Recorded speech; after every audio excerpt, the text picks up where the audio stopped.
Stars, Eric Andreas, your Guitar Sage, here today. How you doing?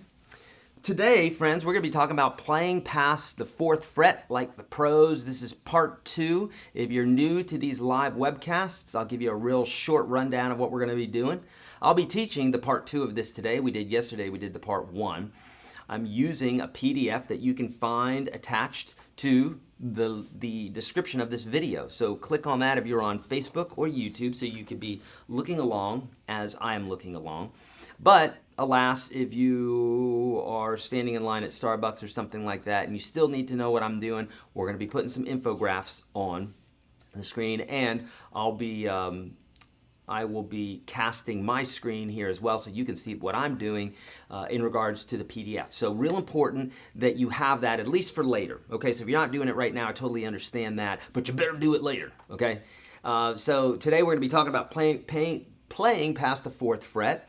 And I told this story yesterday about Paul McCartney, I think, met with John Lennon, and they were like, hey, this guy down the street or down the road or down wherever they, at the time, they said, this guy plays past the 4th fret and he's going to teach us how to do that. Because back in the day, everybody was playing in the open position. Well, that's true still for a lot of folks, right, that are playing like cowboy style, campfire guitar, just playing all open chords, maybe using their capo. And so the thought of playing past that fret for a lot of folks, they're like, that eludes them, and they don't understand how would one do that. And I totally understand that. I know where folks are coming from. For me, I was always playing past the 4th fret because I was just playing by ear and didn't really at the time have much instruction in regards to like a teacher or what have you until later on. But still, the songs that I was playing were past the 4th fret. But a lot of folks, they don't do that. They're playing in that open position. So even for folks that are playing beyond the 4th fret, do you know what you're doing? So if you grab a chord up here, do you know what that chord is? Do you know the flavor of that chord? Those sorts of things. Well, today we're going to be talking about how to understand that. So I'm going to recap very shortly the little bits that we learned yesterday, or the lot of bits that we learned yesterday, but I'm going to make them nice and small for us today because you should have watched that and or read the PDF to get you up to par to today. What we're going to be talking about is how to take those same little principles that we learned yesterday to find our chords and how the chords replicate all over the neck. So if you've ever watched your favorite guitar player just, ripping chords up the neck and being able to do something like you'll see me do this a lot when I'm doing some blues, right? I'll be doing like I may be playing like a,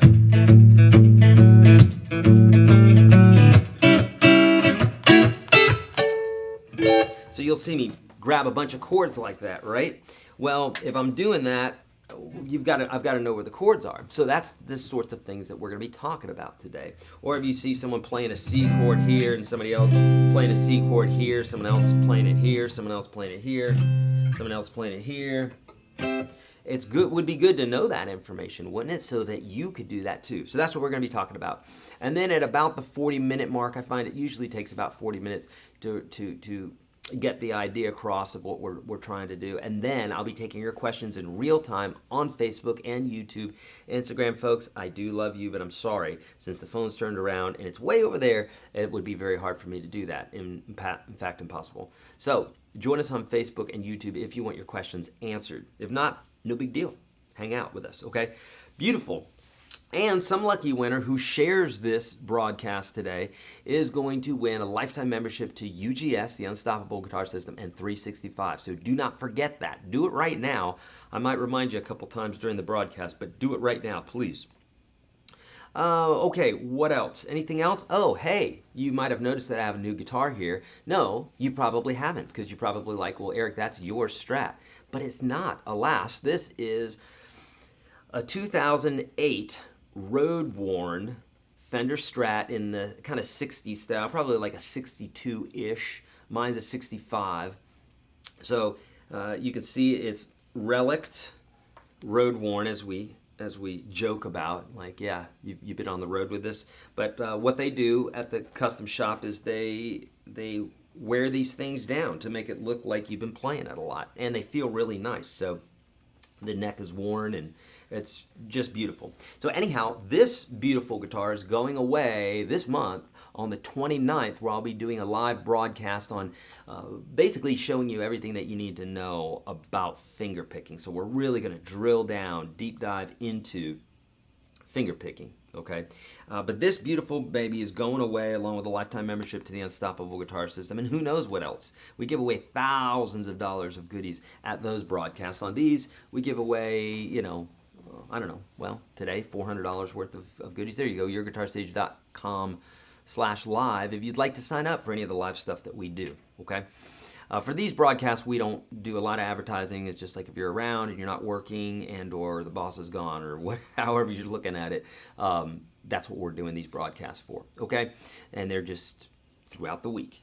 Wednesdays and Thursdays, put that in your calendar, okay? Okay, anything else? I don't think so. Okay, so you should have the time now to have downloaded the PDF, right? It only takes about a second to download. And I want to show you here on the screen, this is the playing past the 4th fret, okay? And I'm going to go over really quickly what it is that you need to understand in order so we can piggyback off of yesterday and go into part 2 on today. Okay, I always mention these links are here for you. I mentioned the free course a lot during these, especially during Q&A, because people are asking questions that they really want a good answer to. And in order for me to truly answer it, I cannot be flippant and say blank, because it's not going to help that person. And if I were to deep dive into those questions, you would get upset because that's maybe not what you need to be hearing at that time. And I've covered this information in a way that's even better than if I just explained it right now. So for those questions that I'm not able to do that for, and it's not in the free course or something like that, then I explain those things. Otherwise, this right here, this click here to watch the free beginning series, do that, friends. That's the top 30 lessons that I teach all my students, and there I go, I opened it, you can see right there, it's literally free. You can see it's free, it doesn't cost anything. And so if you want, you can go into this, and if you don't like it, then I will give you 100% of your money back. Okay, I joke. But no, seriously, I'm going to give you, it's free, so there you go. Okay, and I've lost my PDF. Good, good, good. Okay, so watch, here's where you're going to get it, right there, okay? It's right there in Facebook, so you can see where I got it. Right in the description of the video, okay? And here we go. Okay, so let's talk about this really quick. So there you go, there's that free course, and if you're already done that and you want to get into the whole course, you know where that's at too, right here. Dollar access gets you into the whole enchilada. So read this on your own. This is a story about that I mentioned to you about Paul McCartney. Where the notes fall on the fretboard, these are bits and pieces that I include almost in all my PDFs, because you got to have the essentials in order for you to stack on top of those things, right? A lot of people want to skip that stuff. Cool, you can't, because if you're learning math, you don't go straight to division as a kindergartner. You got to learn math and addition. You need to learn addition and subtraction, those things first, right? So everything in its right time and its right place. Same thing with this, the diatonic harmony just means that according to the major scale. Look over that. We talked about springboards. We won't go over them today. They're there for you, but essentially places on the neck that basically once you read this document, once you go through the infographics that I have here, you're going to understand what I'm talking about here, and you'll be able to find notes on the neck very, very quickly instead of having to either not know what they are or count through them from the nut all the time, okay? So springboards, you got to know those. We're basing our chords off of those today. And there's stationary ones, and then there's movable ones, okay? Read all about that. Read all about that. And then here we've got these highlighted sections here which show you how the notes replicate all over the neck. There's many different ways that we can illustrate this. This is the easiest one that I've found, and this is basically just showing where the 1, 4, 5 are at all times. That is the 1 note and the 4 note and the 5 note of the major scale. That's all it is. So if it was G major, it'd be 1, 2, 3, 4, 5. So we have 1, 4, 5. It's just saying where those notes are at and that we can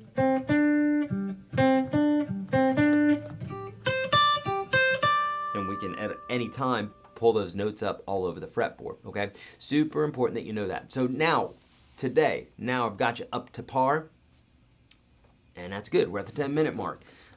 Your time is very important to me. I like to move forward as quickly as possible, but we've got to get folks up to par on this stuff, right? Okay, the cage system. Let's talk about it really quickly.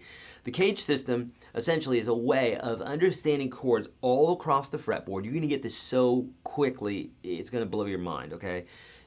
It's called the caged system because we're using the chords that spell the word cage. We're using C major, A major, G major, E major, D major, or C-A-G-E-D, okay?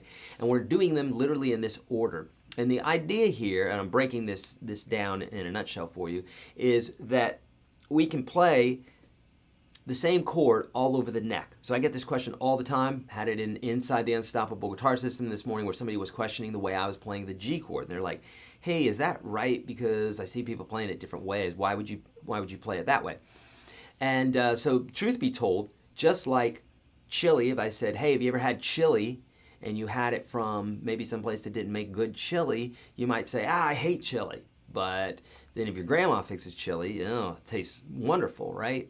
So chili has things like tomatoes, beans, water, salt, paprika, some sort of hot sauce, maybe some cinnamon, those sorts of things, right?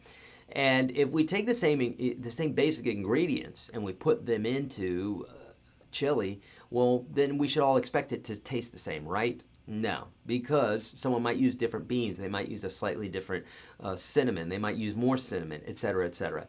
And so when we're talking about chords, we're saying, at least we're talking about the major chord, we're talking about 3 ingredients, the 1, 3, and 5 from the major scale. So here's our scale. We take our 3 notes, our 1, our 3, our 5, and we play those 3 notes together. We have a major chord. If we add more 1s and 3s and 5s, we get a big chord. And if we take just 1s and 3s and 5s, starting with the 1 as our G, in any combination, then, alas, we get all these different G major chords.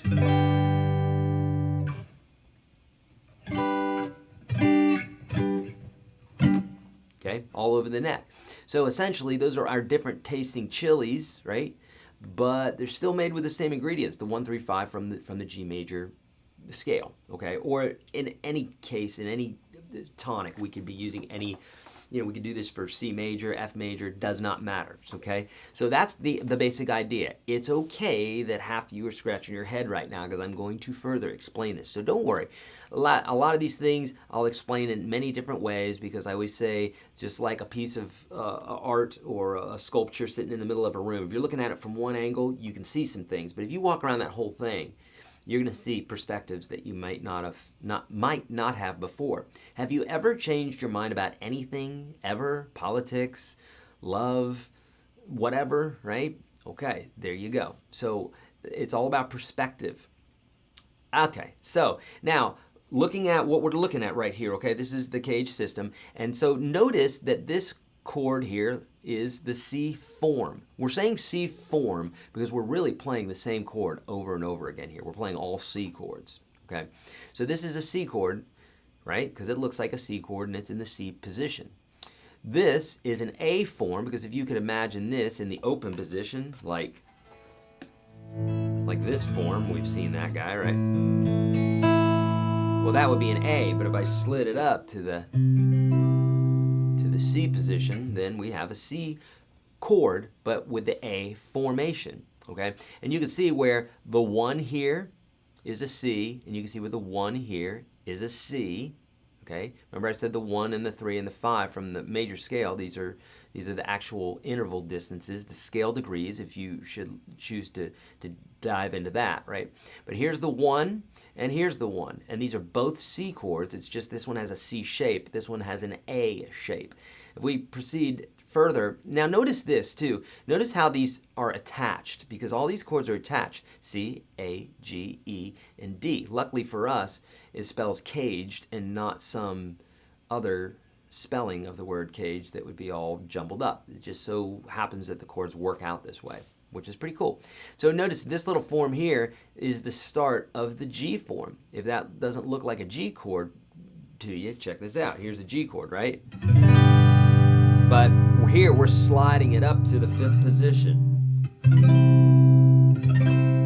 Now, it doesn't matter that you can play this chord or not right now. What's more important is that you understand conceptually what we're doing, because you don't have to be able to actually do something before you understand the concept, okay? And it's important that we learn both of them, because your hands could do it, but if you don't understand it conceptually, you're not going to be doing it because it's not in your head to do.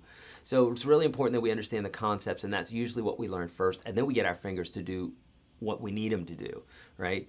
The folks in 365 curse me daily because I'm giving them exercises that are it's like I'm a coach in there, and I'm kicking their A's, you know? So I get it all the time. And people go, oh, my hands, oh, man, these are tough.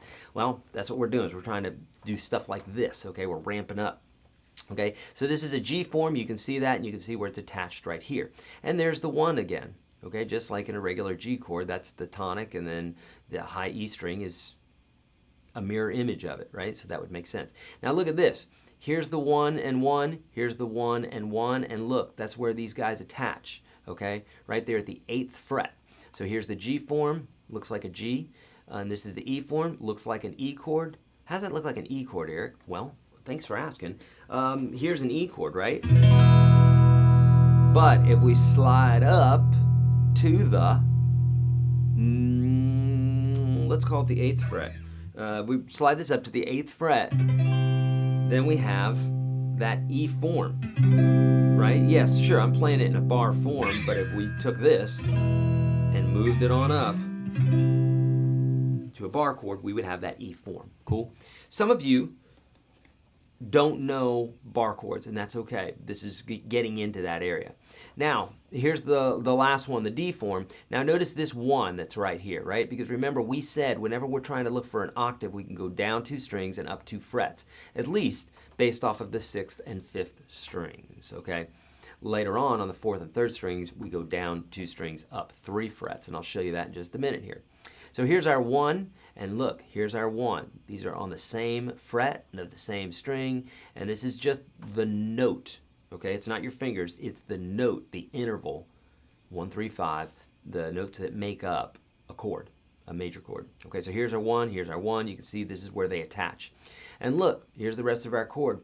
And so I said if we want to find an octave on the 4th or 3rd string, we go down 2 strings and over 3 frets, okay?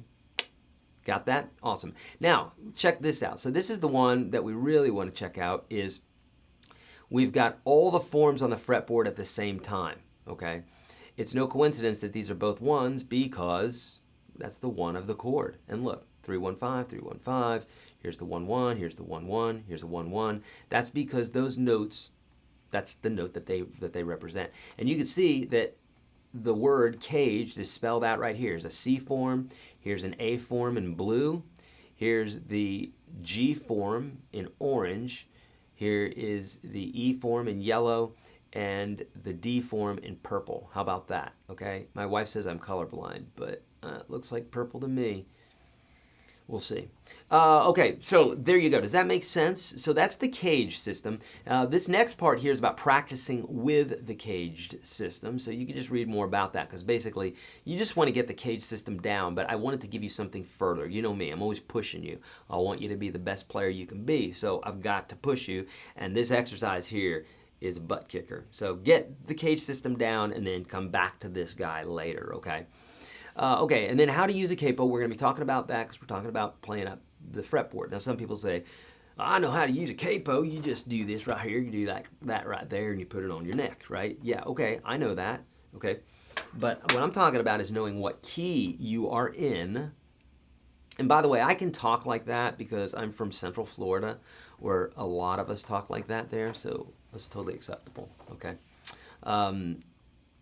All right, so with that being said, we're going to talk about how to use the capo and how this translates, okay? So let's go to this guy right here, and let's pull up this graphic here, okay? So this is the graphic that we talked about before, and what I'm going to do is I'm going to play these chords. I'm going to try to lift my guitar up here a little bit. So right here is that C form that you see right at the bottom, and you're going to watch me walk across the neck here, and I'll name each form as I'm playing it so you can hear it and see that it's the same thing, right? So here we are. Here's our C. These are all C chords, but these are the forms, okay? So form C, right? Here's our tonic, which is the 5th string. And so what I'm going to do is I'm going to base the next chord off of that, which is this blue chord that you see there, and this is the A form. Right? There's the A form. And now I've got that 3-1-5 there, right? That's at the 5th fret. And that's going to be my toggle for the next chord. So I put my first finger there. Again, doesn't matter if you can play this or not. You have to conceptualize it first. We'll get you playing them, okay? But that doesn't happen overnight. Conceptually, you can get this overnight or in a split second. That's what an aha moment is. But it's going to take some time to get your fingers to catch up. And that's okay, because that is for everybody. The best guitar players in the world had to go the same route that you do, okay? So don't get frustrated. And here's the other thing that I don't say very often, because people have very sensitive feelings these days. But don't think that you're better or that you should not have to go through the same practice that the greats do. How egotistical of us to think that Eddie Van Halen or Joe Pass or any great guitar player should have to go through all the work that one does to become great. But us, it should just come to us overnight, right? So I know I just lost some viewers there, but for the extent of, or for the purpose of being honest, I've got to be honest with you, okay? We've got to realize that anything that we want to do great takes work, and it takes a lot of work, especially in today's day and age where we've got lots of competition. It's important to bust your ass, right? So don't be afraid of work. And as far as hurting, right, I can think of things that hurt worse than putting my fingers on a fretboard, right? Be happy that that's the pain you got, right? Okay, so, oh man, I can feel the users dropping off right now, the students dropping off. That's okay, that's all right. We need to get rid of a few folks that aren't willing to practice and pay the price, right? The good ones will stick around. So here you go. Here's our G form, right? That's that orange one. The guys in the control room right now are going, they're just shaking their heads. This guy's nuts. All right, so here's our G form, right? Now look, here's the bass note of the next note of the next chord, right? And that's what we're going to toggle our next chord off of. And this is the E form. These are all C chords, right? That's a C bass note. So there's our E form, because here's our E chord. And we're sliding that guy up to the 8th fret, okay? Now, our last toggle here is a pinky. It's on the 1, okay? Or I should say it's the 1, it's the tonic, and it's on the 4th string. So I'm going to put my first finger there, and then I'm going to form a D formation, right, for the caged, right there.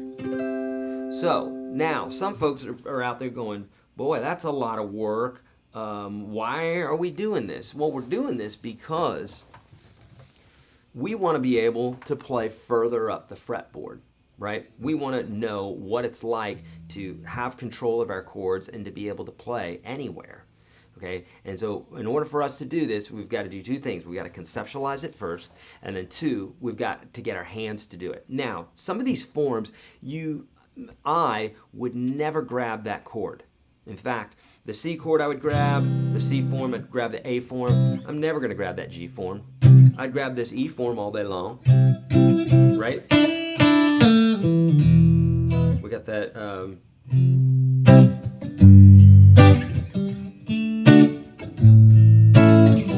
so that's a And Hey Joe, we got that form right there, okay? Now, I play it like this, but if we're playing standard bar chords, that's what it would look like, okay? So the E form, I use the C form all the time, but it looks like this if I were to play like this. Basically, you're using your first finger as the bar, and so you can move that guy all around the fretboard, the C form, the A form, the E form. I usually don't use the G, I don't use the D, but, and what I mean by that is I don't grab that full chord like that. I just don't do that.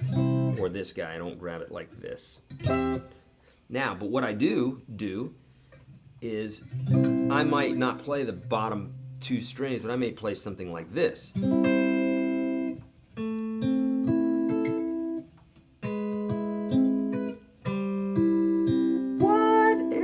Falls perfectly into what you're talking about.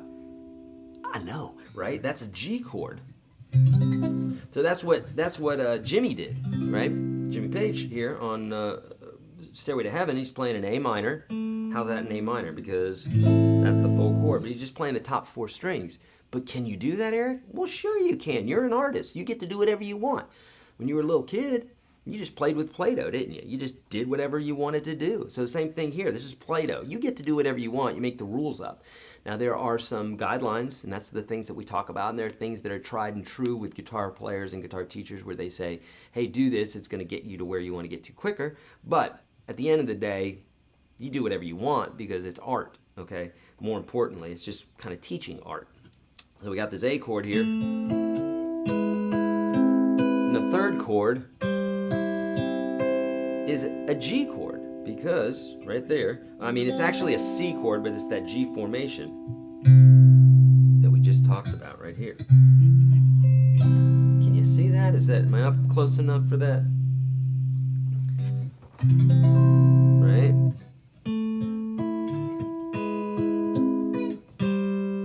So these are just playing the top four strings, okay? So hopefully that clarifies some things to you. So you do not have to play the full form. That's why conceptually it's more important right now. And then you can go, man, I can't play that full chord, but guess what? For this song, I don't need to. There you go, okay? And then same thing with the D formation. I don't use that one a lot either, at least that way, okay? But I do use, what I will do is instead of playing this, like, I might do something like this.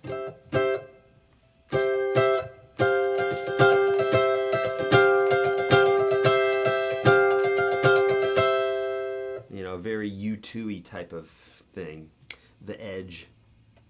Cool? All right, so now that we have some idea of the cage system, okay?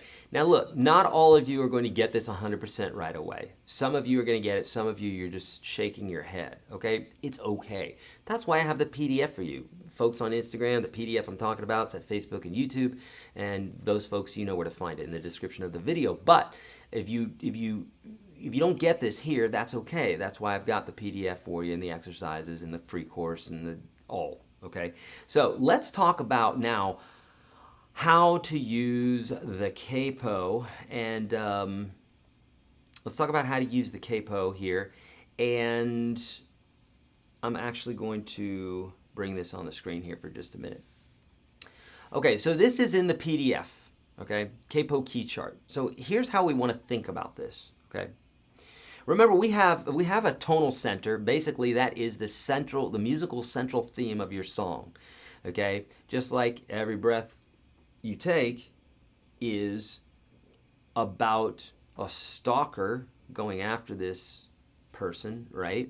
It's not a love story. It's about a stalker spying on this person. They're absolutely captivated by him, and they're singing every breath you take. So it's about, hey, I'm watching you. Hey, I'm watching you, right? That's the whole subject matter. And so we can say that's the central theme of that song. Well, music has a central theme. It's a little bit more hidden because we use words all day long, but we're not really interpreting music all day long. So it takes a little bit more of a skilled ear to understand this, but there is always a central theme, right? Unless you're talking about atonal or 12-tone music, which you don't listen to, and no one does. You listen to it as a junior in music class, and you say, oh, I get this, and I love it, and it's beautiful, and then you never listen to it again because you really didn't, because it sounds terrible, because it has no structure. Okay, I listen to it every now and then just to be like, yeah, that still is weird. I still don't get it. But other than that, it's got to have a tonal center. So 99.999999999% of the music out there has a tonal center. All the music you listen to has a tonal center, okay? And so the tonal center is the key, and that key determines kind of what chords might appear and that sort of thing. But now when we're using a capo, what happens is we're changing keys essentially. So, for instance, if I'm playing a G and a C and a D, I can safely say, well, those chords are G, C, and D, the ones that we know and love, and my guitar is tuned to standard tuning, not doing anything crazy with it, so that's a G and a C and a D, right? Yeah, yes, Eric. Everybody's shaking their heads. But what happens when we take a capo and we put it on the guitar? Now we're playing, still looks like a G, still looks like a C, still looks like a D. This coincides with the cage system, right? Because people are used to playing a form and then calling that a chord. But in reality, I'm playing the G form, but we can hear that it definitely is not the same chord as when I change with the capo. If I keep on moving it up, eventually those people that say that's the same chord every time, Eric, they're eventually going to say, okay, it's not the same chord. I can hear a difference. So essentially, here's our G chord. But since we're capoed now at the first fret, it changes things, doesn't it? Sure it does. Now we're, instead of in the key of G, we just went up a half step, okay? So notice right here, we were on G, right? And we just went up, we put our capo, this is no capo, so whatever you play is what you play. If you're in the key of D, you're in the key of D. If you're in the key of G, you're in the key of G, like we were. But we just put our capo at the first fret. So now, essentially, we're in the key of G sharp, okay?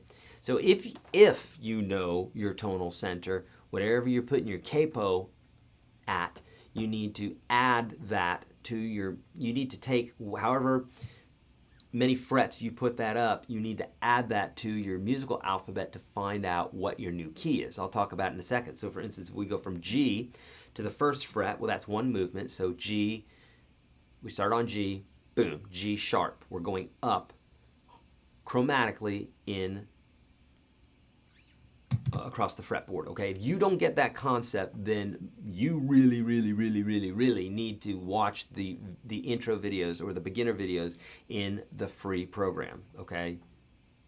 Because if you don't, you're not going to get this stuff. It's just going to go right over your head. So there's some concepts that we talk about here that we can't talk about in the baby beginner steps, otherwise we're going to bore everybody, okay? So you got to understand that. So please watch the free series, YourGuitarSage.com/30. The link for that is inside the PDF that you got today, okay?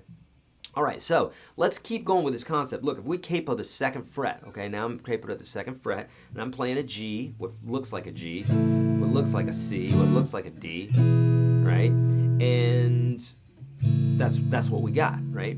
Well, let's think about it like this. Can you guys read that still? Probably not. Let's keep it like this. Okay, so now that we're at the second fret, check this out. Here we are, second fret. We were in our original key of G. So we put our capo on the second fret, that's 2. So we start on G and we go up 2 frets. So we go G sharp, A. So that's our new key, A. And let's just keep doing this for just 1 second. Here we go, going to the 3rd fret. Okay, so 3rd fret, we count up 3. We start at G. We go G sharp, A sharp. Okay, we're moving chromatically up the fretboard. So now we're in the new key of A sharp. That means all of our chords are moving up 3. Okay, so if it's a C chord, that just moved up 3 to D sharp. Okay. And so on. The D sharp, the D chord is now an F, okay, and so on and so forth. So you could do this with any one of these, and you're going to get the same results, okay? Let's just, kicks and giggles, we're going to do one more just so you get this concept, okay? Here, let's work backwards this time, okay? So I'm just going to take my capo, and I'm going to put it right here at the 5th fret. So some of you are already looking at the 5, right? You're looking at the 5 there on the side of the bit here where it says the capo, right? Capo fret number. You're looking at 5, and so the answer is going to be somewhere in this area, okay? right there. So if I'm playing in, let's say I'm doing like a feel, okay, a feel of C. Now we could essentially think about this as the feel of C, and these are the actual keys that we're in. Because remember, if we're playing what looks like a G chord, that's fine. It's a G chord if it's open, but if I capo someplace else, it's not a G chord anymore, right? We're not in Kansas anymore, Toto. Now we're in a new key. Even though it feels and looks like a G, we're in a new key.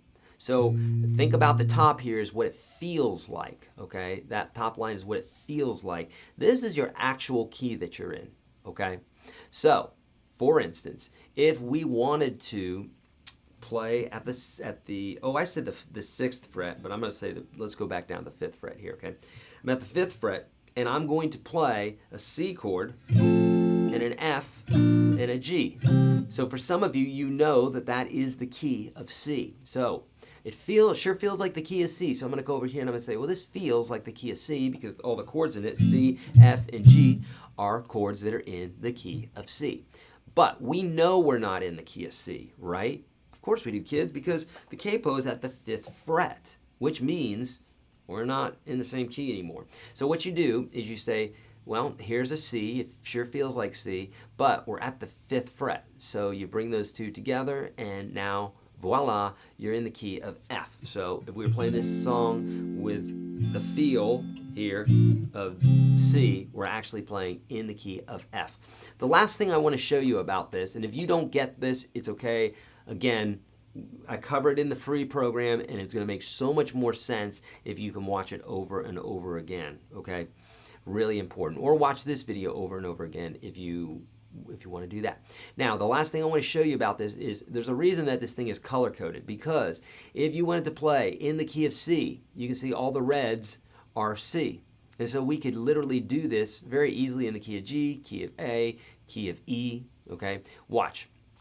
I'm going to play a 1-4-5, which is the chords based off of those bass notes, 1-4-5, which is notes right out of the major scale. So if I took a C major scale and I played 1, 2, 3, 4, 5, 6, 7, 1, that's our major scale, right? So I'm going to play a 1, a 4, and a 5. A 1, 4, 5 is a C, F, G. So those chords represented would be a C, F, and G. So watch this. And I could play it right here in the open position. C, F, G. Okay. Now, I'm going to do something here just to represent here. What we're going to do is we're going to go...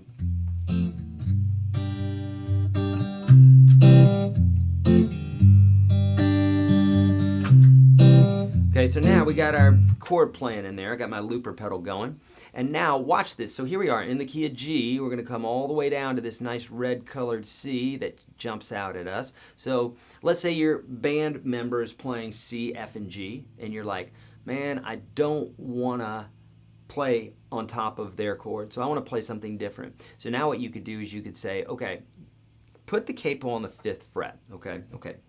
Eric said to, I'm gonna. So now what we're gonna do is we will be able to play this in the key of C again, okay? But now,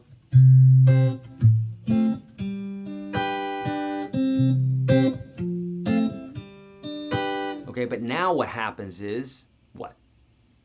We're playing in the key of C again, but now we're capoed at the 5th fret, and in fact, you could go right here and see that that's the key of G, or the feel of G, okay? Remember, this is the feel of every time. So we got the other guy playing here.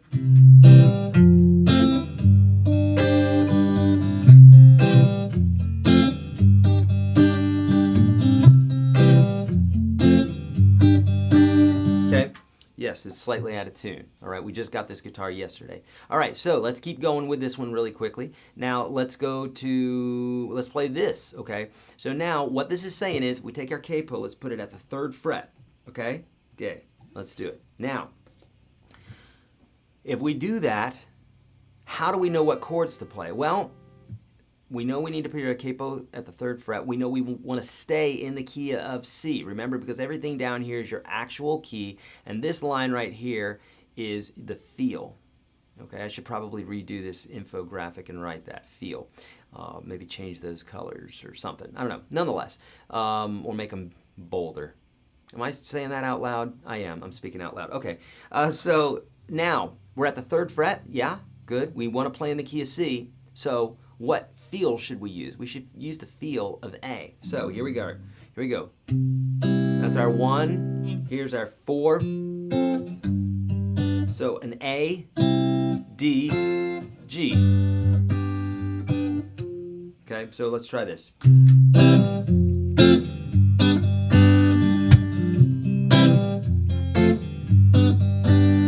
Easy enough, right? Let's do it one more time here in the key of E. So we don't know anything. We just know that that's our target right there. So what do we have to do? We got to do that and we got to do that, okay? So we want the key of C. We know that. The band's playing in that. We want to play something different. I do this in the studio, by the way, when I want to stack acoustic guitars or other guitars and I want them in different frequencies to make a very, very big sound. Think about it like an orchestra, right? You got piccolo flutes and you got double bass, right? You got these, and you got this, right? And you got everything in between. You've got this spectrum of sound, and that's what we're trying to do. Otherwise, you'd be like me in the first band that I was in, where everybody was playing the same guitar part and bass part and keyboard part, and it was sitting right there, and it just sounded terrible, terrible. So what do we need to do? We want to play in the key of C. That's our goal. So we need to do the 8th fret and the feel of E. So watch this. Capo at the 8th fret. There it is. Okay, now we need to do the feel of E. And in the key of E, you may not know this off the top of your head, it's okay, but the chords are E, A, and B. That's our 1, 4, 5. So watch this, here we go.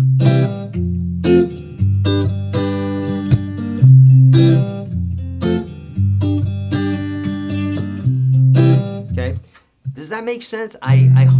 Hopefully it does make sense to you. I've never actually taught it like that before. That was in real time, so I should probably do a lesson like that, or I'm explaining it exactly like that. Okay, how does that sound? Does that help? We went about 2 minutes longer than I wanted to go, but that's okay. We got to do what we got to do to get it explained. All right, I just gashed my hand with that capo. Fun. All right, good. Let's get to some questions, shall we? Boy, it is hot in the studio today. Woo! All right, so let's get to some questions, friends. I'm going to be taking questions first from Facebook, and then I'll head over to YouTube, okay? But really quickly, a couple things that I want to tell you about. Share this, friends, right now, because some lucky winner will win a lifetime membership to guitar lessons from me. Both live lessons, just like we're doing now, but a much smaller class, and lifetime videos, lifetime jam tracks. I mean, we've got a system now that's got like 1,000 videos in it, 600 jam tracks, and that will be given away to some lucky winner today. Everybody here who's listening, who can hear my voice, can have that whole enchilada, if they're not in there already, for $1, or at least you could test drive it for 30 days, okay? So nothing's limited. You're able to go everywhere, every nook and cranny in the giant mansion that we call Unstoppable Guitar System. You can roam around, do whatever you want, and if you want to get out before 30 days, you're not going to hurt my feelings, okay? I just want you to check it out, and I want you to learn some way. Let's say you're that guy and you don't have $1, friends, at least join the free program, YourGuitarSage.com/30. It's the first 30 lessons in the program, and they're in both programs because if you were to come see me today and said, I don't know anything about guitar, Eric, where do we start? I'd teach you those first 30 lessons first because they're the essentials. It's kind of like in kindergarten when you're learning about how to write your name and you're learning some things about colors and numbers and everything else. Those are the things you have to learn so that you can stack concepts on top of it. If you don't know that stuff in the beginning, which everybody wants to skip, they want to go right to the good stuff. Well, guess what? This is the good stuff. If you know that stuff really well, you can play so much. But people jump to this right away and they don't understand how to connect the pieces. So YourGuitarSage.com/30 is where you can find that information. Okay? All right, now I'm going to go to these questions really quickly. And oh yeah, YourGuitarSage.com/live if you want to hear about the next live event, which will be the 29th of this month, where we're going to deep dive into finger picking, and I'm going to be giving this beautiful guitar away. For those of you that just joined us either on Instagram, Facebook, or YouTube, this is not my 65 Strat. I saw this just came, if anybody gets the newsletter from Gruen Guitar, this just came online like 3 days ago. I saw it, and we went and picked it up yesterday. Me and Mike went down to Gruen and picked it up, and it is really close to my 65. So it is probably modeled after like a 62, and it's what Fender calls their Stratocaster Road Worn. It's a 2008, so you can see it's got like it's worn down. They just do that with sandpaper. Some folks say, well, why would you want to do that to a guitar? Well, because it looks cool and it feels good, and well, it looks like you're a rock and roller and you've been playing for a while. Okay, and it really does just feel good. So this will be going away along with thousands and thousands of dollars of other goodies. If you want to be part of that, mark it in your calendar, 11 a.m. Central Standard Time on Facebook and YouTube, just like now. And it's a Saturday, and we'll be deep diving into finger picking and lots of giveaways. We go for a long time that day, for like 4 hours. What? Screw you, Joe Rogan. Yeah, he does 3 hours. We do 4 hours, right? How about that? But he's got a really interesting show. So anyhow, here we go. So I'm getting to some questions here on Facebook. And for the folks that are in South Carolina and North Carolina, I looked at the hurricane just before we got on here, and it looks like it's been downgraded to a Category 2, which is really good. So I think they said 105 mile per hour winds. Growing up in Central Florida, I'm very used to that sort of thing. And that's much, much better than 150 mile per hour winds. That difference is huge, okay? Hey, Lou, how's it going, buddy? Lou and I talk a lot online. Okay, beautiful. Thank you, Jim. Never stop being honest. It's true. That's where we got to start. When I see people not being honest, it really irks me, especially when they're not honest with themselves. Because, dear Lord, if you're lying to yourself about anything, who can you trust? Be truthful. Why doesn't some smart guy design a guitar with a built-in colored LED in the neck to help out with the cage system? John, there is a guy who's done that, and I actually have one. There's the Fretlight guitar, which I did a demo for years ago. And I think those guys are still doing it, but most recently, Fret Zealot.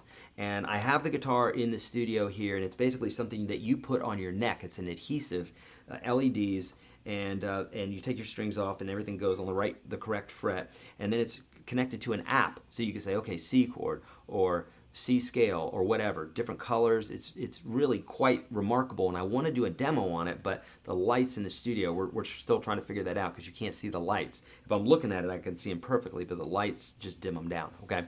So, good, okay? That's called Fret Zealot, F-R-E-T-Z-E-A-L-O-T. So, Fret Zealot, if you're watching, I'm sorry I still haven't done that demo, but I will. I'm still trying to figure stuff out, okay? All right, whipping through some questions here on YouTube. So Instagram, Facebook, folks. Now I'm headed over to YouTube. I'll come back to Facebook in just a minute here, but let me get some questions done here. Okay. So does the cage system only work for the key of C? Nancy's saying no, Nancy. It works for every single key. It doesn't matter. So for instance, if I wanted to, let's say I'm on the G chord, I would start at the G. So think about it. C A G. E, D. So the next chord after G would be E and D, and then it would start over again C, A. Okay, so here's our G form. Okay, so if I want to play the cage system in the key of G, I'm starting on G. So you can imagine C and A over on this side, and then we're here at G, and then E and D. Okay, it works that way every single time. C, A, G, D. As it moves up the neck, we're going up because we're going up in pitch. So here's the G chord, right? So G form of a G chord, here's an E form of a G chord, here's a D form of a G chord, here's a C chord, a C form of a G chord. What? There it is. Oh, sorry, I'm new to guitar. And then right here, that's a G, that's why that sounds like it should work. Here's an A form of the G chord. And then back to that high G again, right? And so you could do this for any, it doesn't have to be the open chords either. You could do this with any chord. Here's what you want to ask yourself, Nancy, is you play any chord, a major chord, and you say, cool, what key is that chord? Okay, and you'll know that because of the tonic, the bass note. So if I just grab this chord here, and I say, well, what key is that, or what's the tonic? Well, what's the name of the root? That's the key. So in this case, it's a G sharp, right? So then you want to ask yourself, what form is it? What does it look like? Well, it doesn't look like any G sharp chord to me, or a G for that matter. It looks like an E form, because this looks like that. Right? So it's an E form. So I'm starting C, A, G, E. So it should be E, D, and then C, A, G afterwards. So here's E form, here's a D form, here's a C, A, G. Super quick, right? So you can do this with any. It does not matter what key you are playing. Eureka, or Route 32, so many Eureka moments. Yay! Always played by ear. Exactly. And so what I always say to my ear players, because I'm an ear player too, but knowing theory and ear, having a good ear is really very helpful, because you can go back and forth between the two all the time, and you don't even have to think about it. You're just like, your brain will be like, get the answer, go out and get the answer. And sometimes theory will pop into your head and help you do that. Sometimes your ear will help you do that. But having both of those is makes your ear so much more valuable.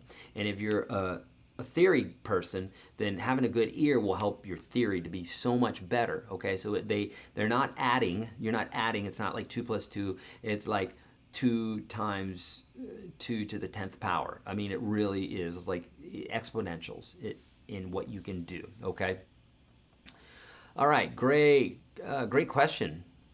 For aspiring guitar players, who is your personal opinion is the greatest guitar player, jazz excluded, and most influential band to study?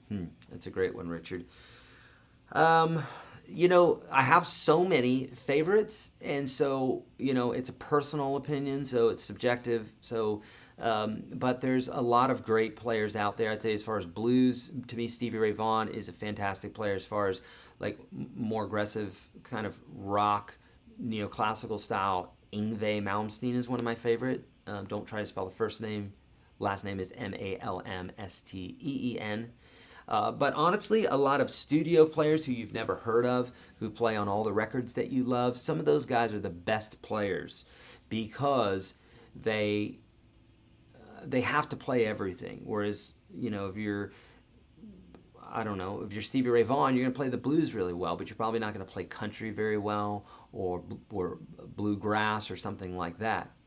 John Mayer, like him or not, he's a great player, and he can play blues, he can play rock, he can do a lot of bit of all. So in today's day and age, he is really an amazing player and plays with such feel and stuff. But I know some people don't like him, but he's a great player. If we're just talking about players, Okay, great. Please remind me which lesson in PDF teaches how to practice exercises, pentatonic positions with the metronome. Climber saying, Climber, if you're inside the Unstoppable guitar system, just search metronome.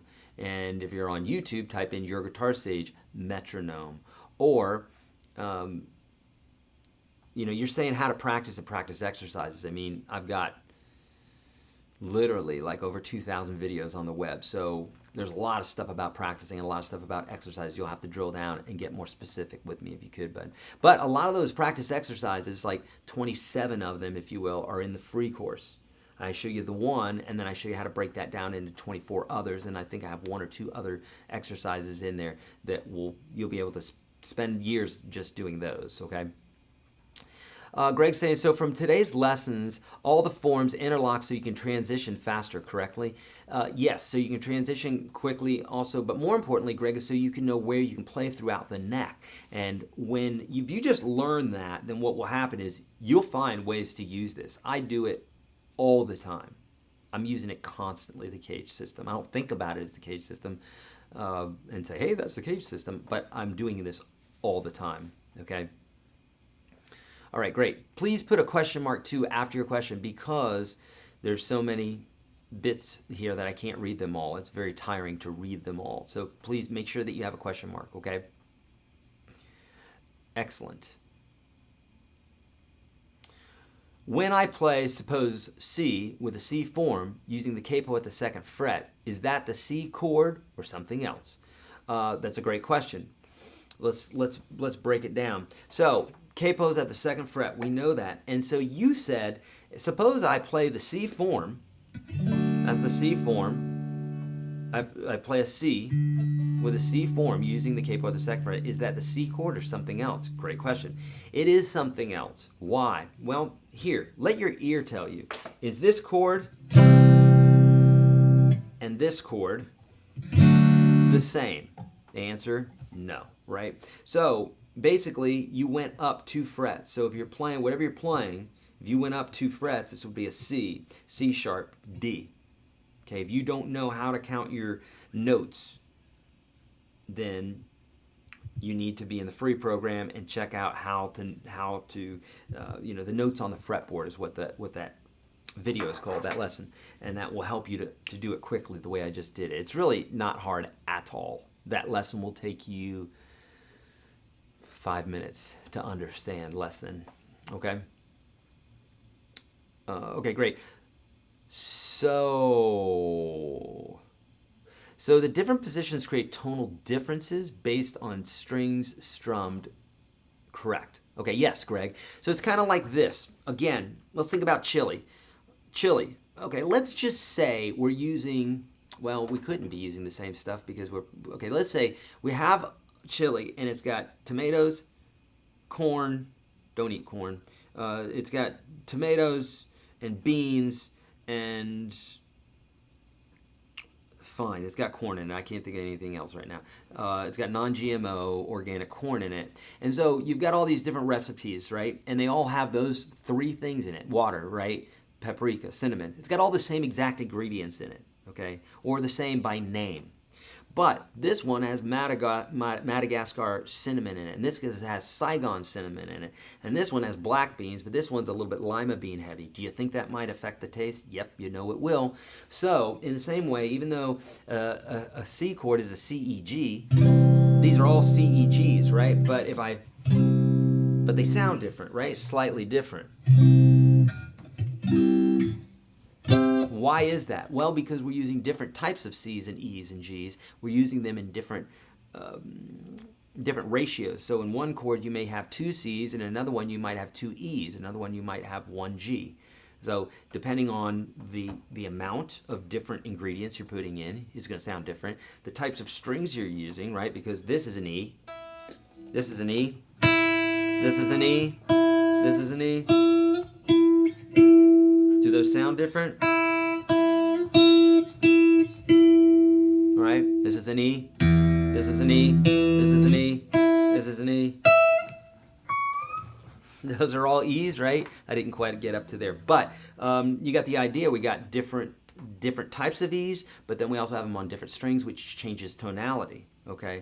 The strings vibrate differently and what have you. So an E is not an E always. I mean, it is technically, but we've got those different variables, okay? Great question. I love that. Okay, can you please provide some tips on proper hand wrist positioning for tremolo picking, David? Yeah, David, so really there is no trick to tremolo picking. Folks, what tremolo picking is what Eddie Van Halen does a lot, where he's like doing this sort of thing.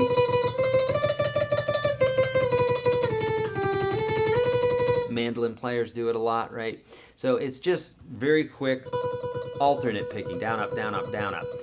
David, my tip, the biggest tip that I could give you would be don't strain your wrist or your arm. Just go very light, and however fast you are is how fast you are.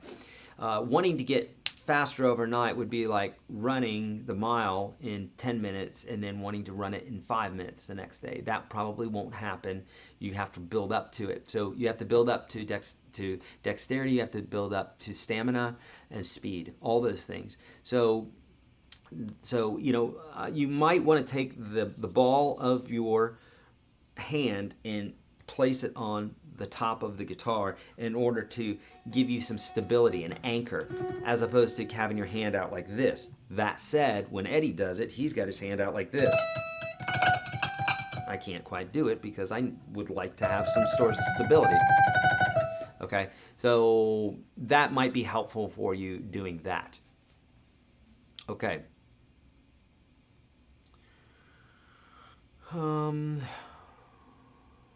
Will not eating corn make you a better player? It will. It will actually make you a smarter player. They've actually shown that corn dumbs people down. It really does. It dumbs people down. It also dumbs animals down. It also makes them fat. Don't believe me? Read the books. I've been reading about this for years. Yeah. Okay. What about candy corn? Candy corn is completely different. Candy corn is yummy. Candy corn, yeah, it's not so good. It's just pure sugar, but it sure is tasty. I remember for years as a kid, I hated candy corns. I'm like, that's like lame candy. Like, give me some chocolate. Like, give me a Snickers, right? Come on, with the hard candy or the candy corn. I had a lady in my neighborhood that would put pennies in your bag, and another lady gave me an apple. Come on, right? You don't do that to a kid. That's mean. Anyhow, I've grown to like candy corn over the years. It's really quite tasty. Okay, I'm going up a little bit here in the comments. I just want to make sure there's nothing I missed. G7th Capo, I have one or I gave it away. I think I gave it away because I haven't seen it here in a while. So it either walked off or I gave it away. Hopefully I gave it away. And it's an awesome capo. Adjustable. Okay. Any other questions here? Any other questions? Not that I can see. Okay. We won't go all the way to the top just because that's going to take some time. Okay. How long have I been playing? I've been playing since I was 14 years old when I just picked up the guitar for the second time. When I was a kid, I bought a guitar earlier. I traded it for this giant model of like a Camaro or something. It was like, I remember the Camaro was like $30, like that. It was real expensive back in the day for this. I don't know why I needed to have it. And then a buddy of mine really liked it. I hadn't completed it yet, and he had this electric guitar that was cheap. And I got that and brought it home and messed with it a little bit, and then ended up, I don't know where that thing is. Oh my God, if I still had that thing today, I would be, yeah, I would love that. But I've been playing since I was 14, and I'm 49, so that's 35 years-ish. And started teaching really about 3 years into it. I started teaching because I really took to the guitar. I won't say quickly. It was the same amount of time as anybody takes, but I was playing guitar constantly for a good few years there, for a good like 5 years. And so because of that, I had friends that weren't as good, and I could teach them stuff. So that was very helpful and fun. And I loved teaching even back then. Just loved it. Okay, when you first decided to play an open mic session, how did you remain calm and rock the room? Richard, I did not remain calm. On the outside, I probably looked somewhat calm to maybe someone who was drunk and not paying attention. But in fact, I was very, very nervous. And whenever I'm doing an open mic session, it's more intimate. And I'll have to say that as opposed to being with a full band and what have you, it's a little bit more intimidating. But at the same time, I always think, well, what's the worst that can happen? I could mess up. I could play the wrong chord. I could forget a lyric, this, that, and the other thing. And at the end of the day, it doesn't matter. It's been done a million times in the past, and the world keeps spinning. So you're not going to hurt anybody. And Richards, tell yourself that constantly. You're not working on someone's brain where if you slip, could be a big problem. It's no big deal. And everybody out in the crowd who's cool is rooting for you. Anybody who doesn't, anybody who wants you to fail, who cares about them anyhow? So most people are going to want you to do well. Okay.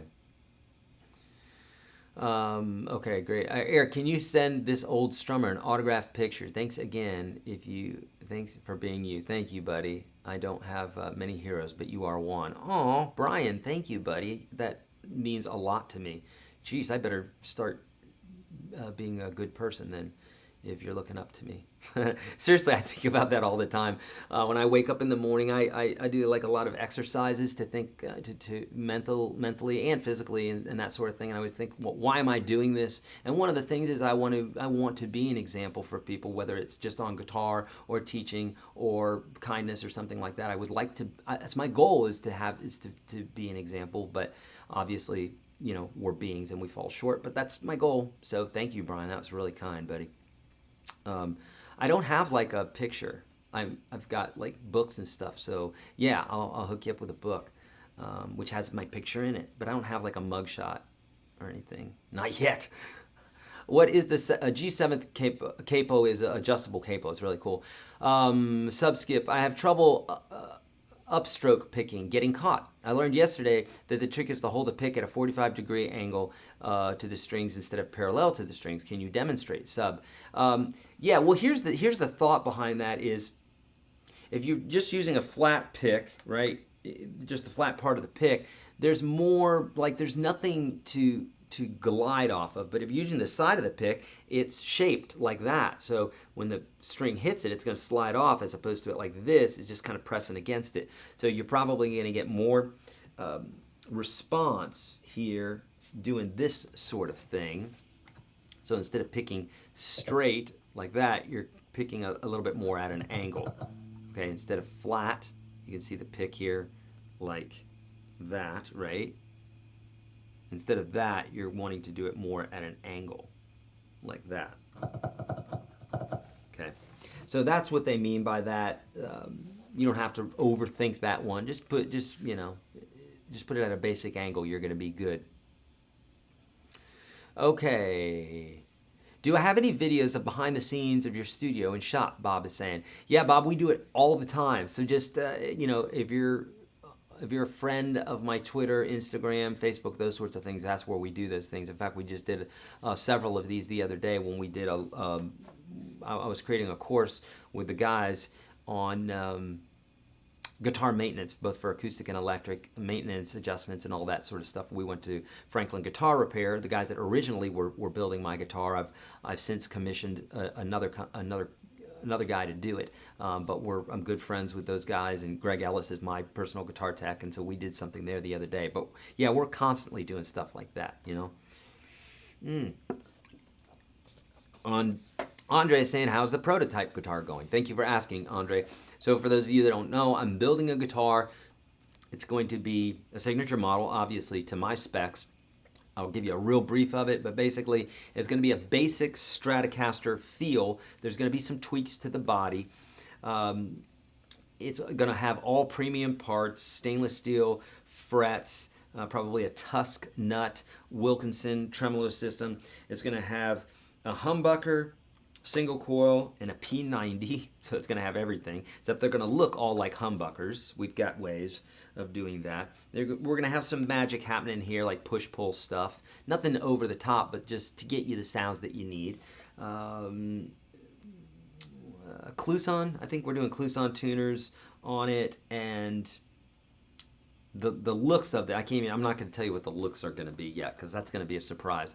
But right now, I just called John. In fact, I need to call him today. But John Scott over at Bluesman Guitar, so just south of town, Spring Hill, Tennessee, is working on this, and he says the guitar is complete.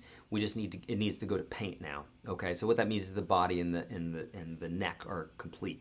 Normally this would be quicker, but Bluesman is growing, and they should be growing because we're going to be doing these guitars, and so they need to get ready for that as well, because these guitars are going to be awesome. So that's where we're at with that. Great. Thank you, Andre. Can you show me your go-to blues licks on the Minor Pentatonic Scale Pattern 3? Let's talk about that. Okay, so Pattern 3, so this is Pattern 1, right? Pattern 2. Pattern 3. So what I do here, sometimes I'll do this. I'll kind of do that bit where, you got this.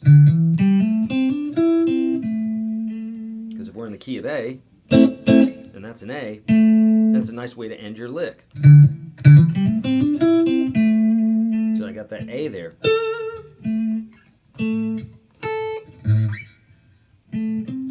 also an A minor chord. There it is again.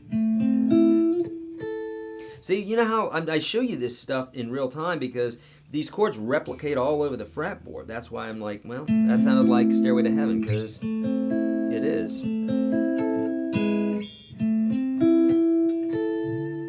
Okay, so, but I use that one a lot, or not a lot, very rare actually. The one I do use a lot here though is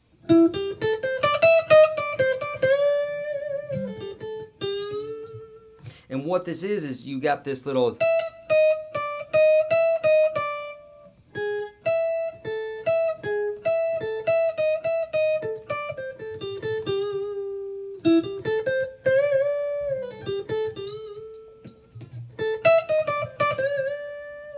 so I love that feel, that's a nice note to bend right there. So I do that a bit, but honestly, the first and second string, maybe a little bit of the third string I use. Okay. Other than that, I don't use much at all out of that form. Me personally, I don't find it to be super helpful, right? Because I always talk about this, that there's a bazillion things you can learn about guitar. Out of all the things that there is to know about guitar, my guess would be that I probably know somewhere in the area of 1%. If I were being honest, and I would say that's true for most guitar players out there. There's so much to know, okay? And I'm talking about technique, being good at something, okay? I can know a technique and teach it and not be good at it. So I'm not talking about that. I'm talking about being good at something, being proficient at something. I can show you how to do sweep arpeggios. I'm not going to show you the way Yngwie Malmsteen plays them, right? So that's what I mean. So what was the question? I forgot what the question was. Sorry. Oh, I know what it was. There was no question. It was that I'm saying that there are more important things to learn before other things, right? We know this about everything in life, all subjects, different times in our lives where one thing is more important than another. Look, if you go to the doctor and they said, hey, you just had a heart attack and we need to work on your diet, you think you might be a little bit more interested in watching your diet at that point than you were before the heart attack? Yep. I'm seeing some people shaking their heads because there are folks in the broadcast like that, right? Same thing with playing guitar. If so my daughter wants me to play this show with her. She called me up. She said, I want you to do this 80s show with my band. Really sweet because I love my daughter, and that's pretty cool for them, for the young kids to want an old guy to play in the band with them. So I think that's cool. And they're a great band, so I'll be doing that. And so she said, here are the songs that we're going to be doing. She gave me the songs, and now all of a sudden, I have way more focus on those songs than I would have before, right? So you learn the things as they apply to you in life. That's why, for me, if I'm talking about these blues positions, I'm going to say these, to me, are way more valuable than these other ones. You learn them all if you want, but you're going to use these other ones a lot, okay? Okay, Rahan is saying, what's the difference between active and passive pickups? Active pickups are those that have a battery in them. They have a preamp. Passive pickups are like, in all my guitars, they're all passive pickups. Active pickups are like EMG pickups. People love active EMG pickups because they look cool. And people, I've listened to EMG pickups, and they're every sound I've ever heard out of them, they sound quite brittle. I don't like the sound of them. But I think some people think that because there's added electronics there, that's going to be better. That's just not the way life works or instruments work. So active pickups typically are a little bit cleaner sounding in that they don't pick up as many like variables. Fluorescent lights and 60-cycle hums and those sorts of things like that. But that's the difference. Active means it's got a preamp built into it. A preamp is something that boosts the signal and hopefully helps out with lowering distortion levels and those sorts of things. But that's the basic difference, yeah. Darren's saying, I need to go back and watch the video from the other day, but could you quickly go over the formula on the 7th chords again? Yeah, Darren, a 7th chord is a 1, 3, 5, flat 7 from the major scale. Okay, so you could take, in fact, I've got a video on this on YouTube if you type in YourGuitarSage 7th or YourGuitarSage 7th chords or something like that. And basically I show you with this one trick how to literally double your entire chord vocabulary with one little trick. And you literally can just go through all your chords and do this. So, so basically, if you add the flat 7 to any major chord or any minor chord, if you add it to a major chord, you will get what's called a dominant 7th, aka a 7th chord. If you add it to a minor chord, you'll get a minor 7 chord. Cool? All right. Celeste is saying, oh, it's just an artsy-fartsy capo, huh? Celeste, kind of. It's an expensive capo, but here's the deal. When you're playing in the studio, especially with an electric guitar, you know, if you're using like a standard clamp style, as I've been doing here, and you've been hearing, I mean, this guitar, I just got it yesterday. It was just set up yesterday. And so there's some, you know, some tuning bits still that we got to do with it. But that's not perfectly in tune because this is clamping down on the strings, and it's like, this is how much I'm clamping down. Take it or leave it. So if it's pushing the strings out of tune, you know, you press down on the strings, they change pitch a little bit, okay? These frets aren't super high, so you're not hearing that as much as if I had higher frets, but nonetheless. So what an adjustable capo like a G7 does is it allows you to put just the amount of pressure that you need so that the strings make contact with the frets, but not pushing them any further, which pushes your guitar out of tune. Very important in the studio, uber important when you're talking about electric guitars, because electric guitars typically have thinner strings, making them more sensitive to tuning issues. Okay. Popsicle Kip, got any tips for beginners? Yes, practice your ass off and watch the videos in the free beginner series, YourGuitarSage.com/30. Practice like it's your life, like your life depends on it. There you go, Popsicle Kip. Go right there. Watch those videos in order, my friends, seriously. There's a reason that I have them in order.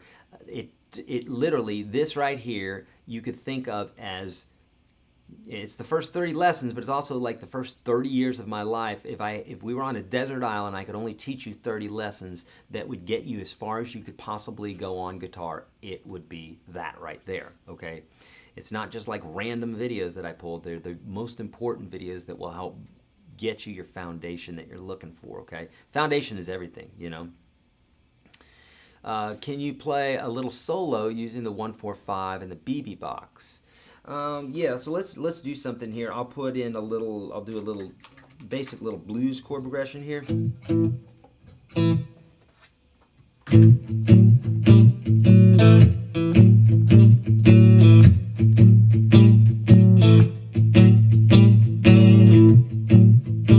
Okay, sorry about that. What I'm going to do here is, one more time here, hold on.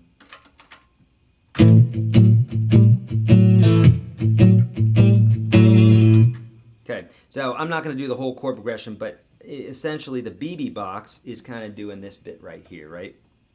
We kind of got this little...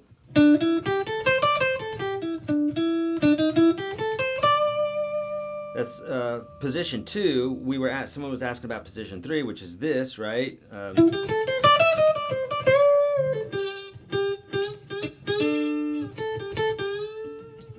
So this...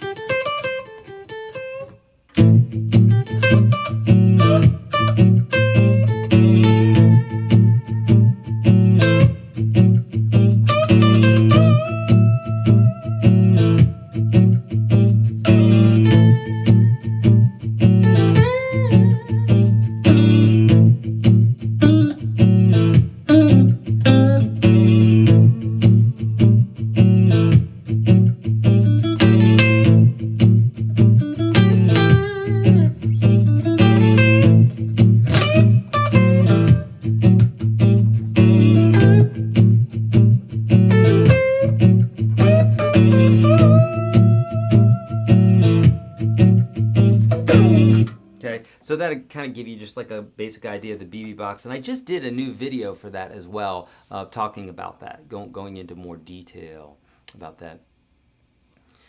Was there one thing you wish you learned first, this is a great question, when you just started the guitar that you didn't learn until years later?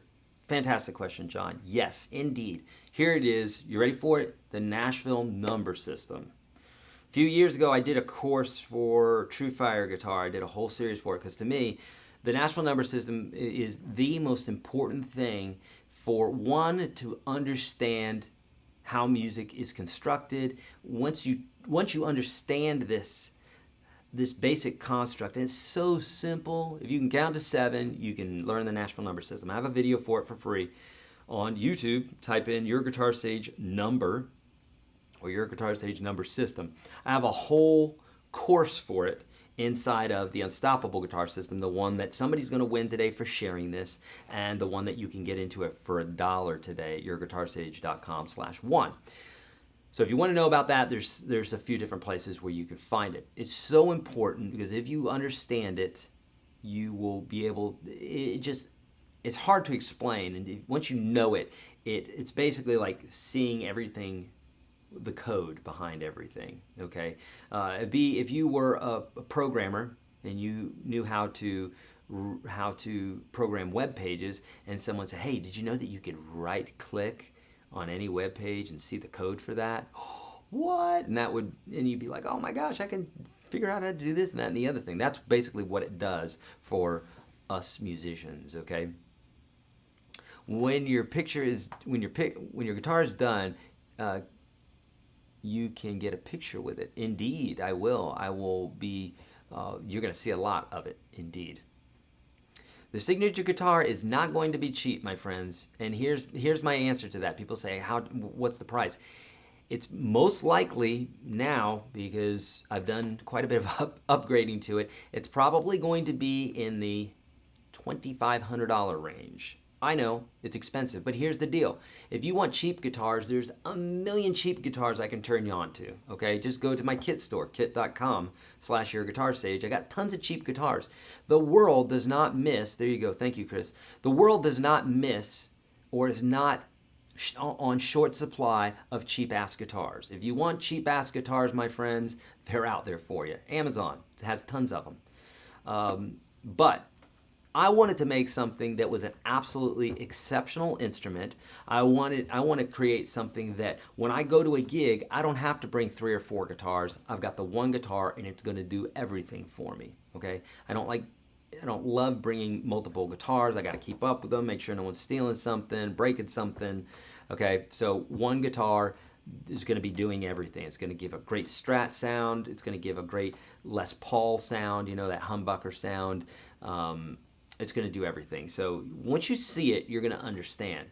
Just like the pedal that I'm having designed right now is basically 2 pedals in one. And that, again, it's going to save you money because you don't have to buy these 2 amazing pedals. You can buy the one pedal, and it's going to even have more bells and whistles than the 2 pedals put together, but it's going to be smaller.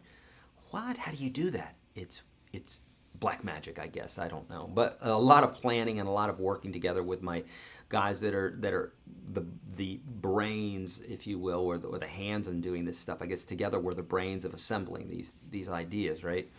But it's going to be kind of expensive. So I'd love to make it more affordable, but alas, they're hand built in Nashville, Tennessee, by one of the best guitar builders who builds for Vince Gill and like literally all the cats out there. Brad Paisley, like all these guys go to John Scott to have these guitars built. So it's going to be made, a lot of people, they buy guitars and they say, "Oh, that one's cheap. Why is this one so expensive?" Well, because somebody who really knew what they were doing sat down with it at a bench and tweaked everything and used high quality woods, high quality parts, set the thing up, the whole 9 yards. Whereas when you get a guitar that's less affordable or more affordable, it's more affordable because they don't put the energy and the parts into it. I mean, it's common sense for those of you that understand commerce, but a lot of people don't understand that, and that's why. Okay. How do you think rap has lasted so long, like 25 years plus? Richard's saying. I actually like some production of hip hop, of rap. I like some production of it. There's some really cool things out there, but you got to find the right stuff, if you're not into that. But there's some really cool stuff where they're using like old tunes and then bringing in new beats and that sort of thing. But so the form that starts on the 3rd fret is called the 5th form. Yes, Bonnie, if you're talking about the key of A minor. Yeah, you are. Yes, correct. That guitar sounds awesome. Candy apple red? ? Mine. Nice. Yeah. Yes, indeed, Della. Okay. And Brian wants an autographed guitar. Yeah, if you guys, yeah, I will obviously make that an option. If you want them autographed on the way out, then I'll do that. Eric, do you prefer the G7 over the Thalia Capo? Well, since I can't find my G7, no. I really love the Thalia. But honestly, the Thalia Capo is a work of art. So they both function very, very similar. But the cool thing about Thalia, there's a lot of cool things about it. Number one, it's absolutely beautiful, and you can get them in all these different finishes and inlays and stuff like that, and they are beautiful. But they also come with all these different bits that you can put onto the capo for specific guitars. So if you're using it all the time on a guitar with a certain radius, then you can use that, or certain strings or whatever. They've got different bits that you can put into it that come with the actual capo. So it's a legit capo. It's for someone who is ready to graduate from a different type of capo. Okay. Yeah, Jim's saying here he has a Shub, which is a great, well-known old school bluegrass type of capo, and I have those. Those are adjustable and they're real nice too. But now he's using the Thalia, pricey but worth every penny. Indeed, they're awesome. They're great. And they're pricey, for sure. Okay, can you demo this pedal of yours? Lee, yeah, I actually have a few bits that we've put online right now, but literally right now, Mark from Kurtronics is the one who's developing this pedal for me, and we're talking weekly here and talking about the different things that we want to do to this and how we want to do the knobs and the lights and the programming and order and all this different stuff. So quite in-depth conversations. And so he has sent me both. In fact, right now, this pedal that I'm playing through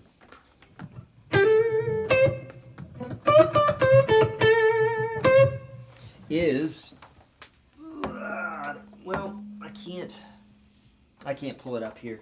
The cable's too short. I'm sorry, but it's right underneath my feet there, and it is a Tube Screamer-esque. It's got that kind of vibe, sound to it, and then the other portion of it is similar to. It's our own take on a full tone OCD. Okay, so we're full tone is an amazing pedal. Those are my two favorite pedals for overdrive.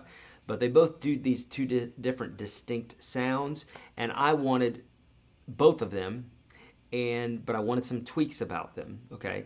And I wanted them to be in the same pedal because there's nothing like the sound of that Tube Screamer going into that OCD. So like together, and this new pedal will have the capabilities of doing that, and it's super, super cool. So right now I have the two pedals separate, and if you looked at them, they just look like gray boxes with tape on them and writing on it. Actually, not writing, they're typed out, but nonetheless, they're like label type. So they're nothing to look at right now, Karen, EA is the best, learned more in 6 months than in 20 years. Buy the Unstoppable Guitar System. It's worth every penny. Thank you, Karen. That's so, so kind.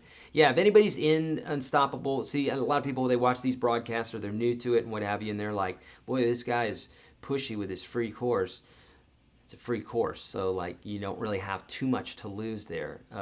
But if you're in the free course, please let folks know. If you're in UGS, let them know, because some folks are new here and they're really looking to get good at guitar. And it's one thing for the guy who's teaching it to say, hey, this is good stuff. It's a whole other thing for students within the course to say, dude, this has changed my life. In 6 months, I learned more than 20 years. So Karen, thank you so much for letting folks know that. And thank you for me, because that really means a lot to me. I mean, if I was doing this, and I mean, when you're on YouTube, you get cruddy comments. There's always someone who's pissy out there, right?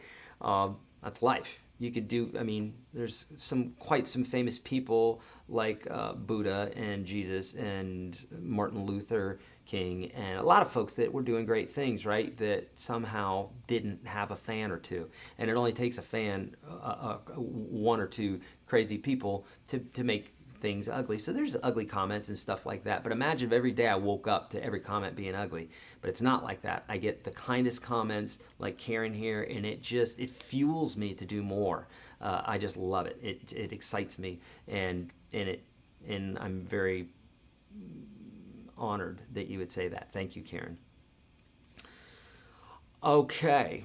Can I demo the pedal? Yeah, I definitely will demo that pedal. If a song is in the key of A sharp, can you use the capo to play more open chords? That is a fantastic question. Let's talk about it. Okay, so if you're playing in the key of A sharp, can you do that to play more open chords? You can do this every single key you can do this with, okay? So A sharp, yes, indeed. So here's A, right?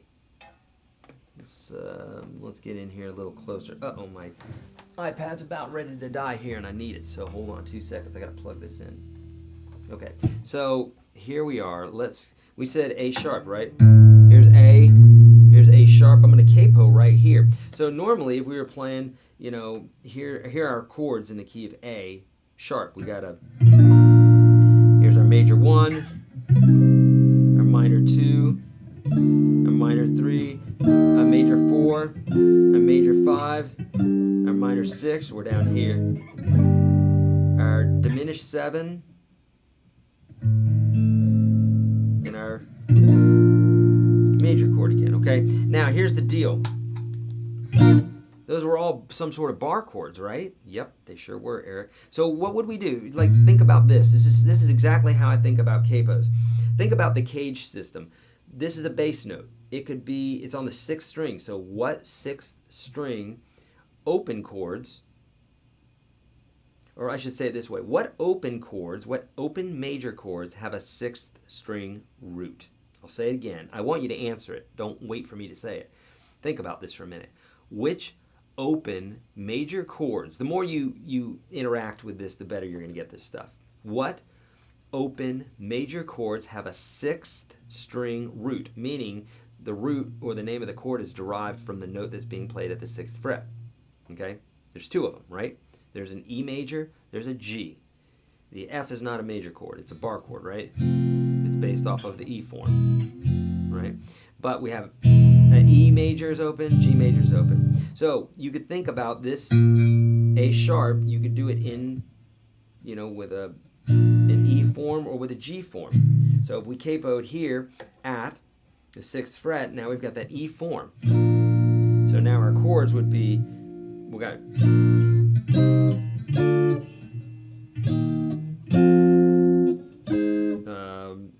well, it doesn't matter. Let's see, hold on, yeah, it does. 4, 5, 6, so 7.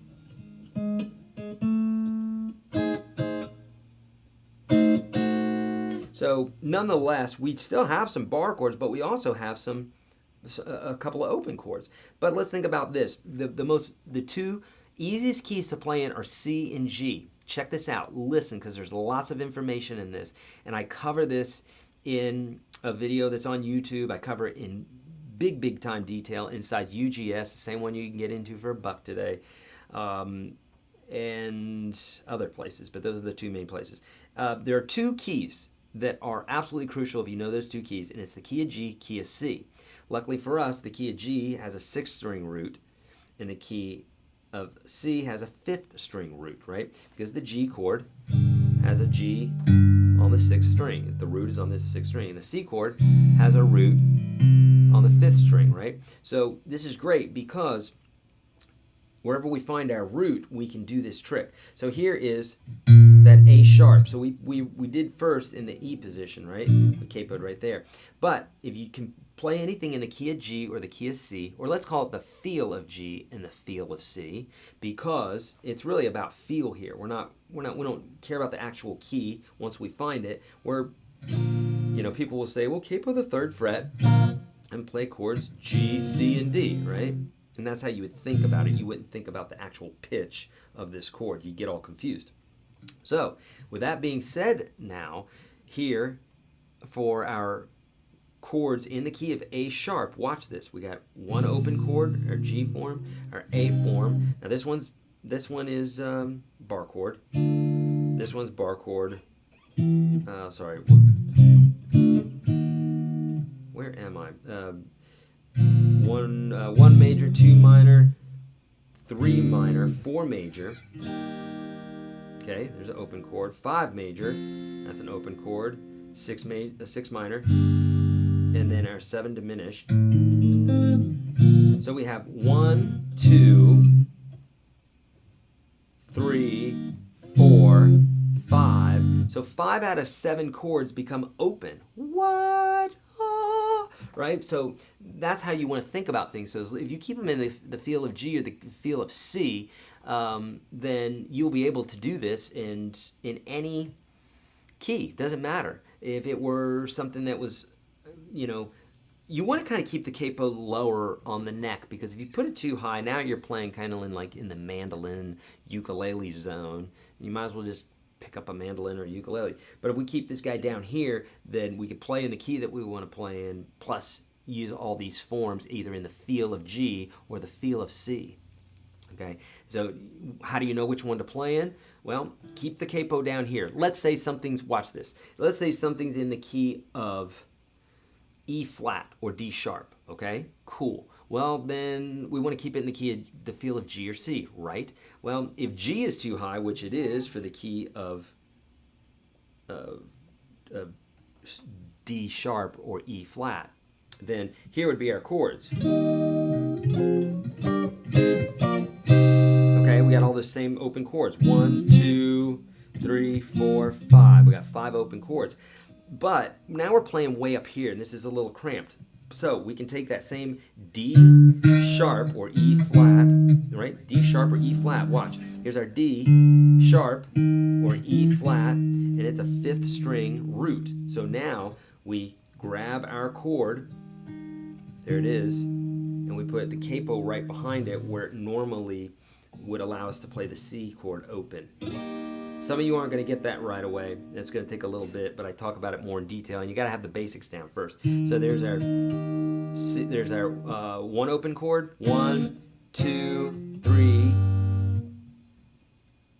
4. No, that's not open. 5, 6. So in the key of C we have 6 open chords. What? So that's pretty cool, isn't it? So keep it in the feel of G, keep it in the feel of C, and you're going to rock. Rock out, socks out. Okay, cool? Okay, any tips to remove rust from nails on pickups, etc.? Rahan. Yeah, number 1, get them away from salt water. But number 2, a little bit of rust is not going to hurt anything. I wouldn't worry about it. I've never done that myself, so it's hard for me to say. I can't give you an example, or I can't give you an explanation because I hadn't done it myself. I'm sorry.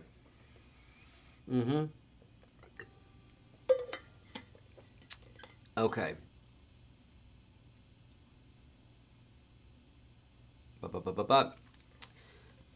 Jim is saying, and no, I am a paid endorser. I am a paid endorser, just a happy customer. Oh, you mean you're not a paid endorser, Jim, right? You're saying we don't pay you, you're a happy customer. Thank you, Jim. I appreciate that. And Jim and I talk quite a bit in the system as well. Okay, so somebody's saying here about the cage system. If you start out of a chord, the 3-string G shape would be a right. I'm sorry, you're gonna have to rephrase that because I don't understand the way you said that. I'm so sorry. How much is the pedal in pounds? As I'm English, I don't know that conversion, Lee. I can tell you that it's going to be under $200. It's going to be cheaper than having those 2 pedals, those 2 classic pedals that I talked about, and it's going to end up doing more.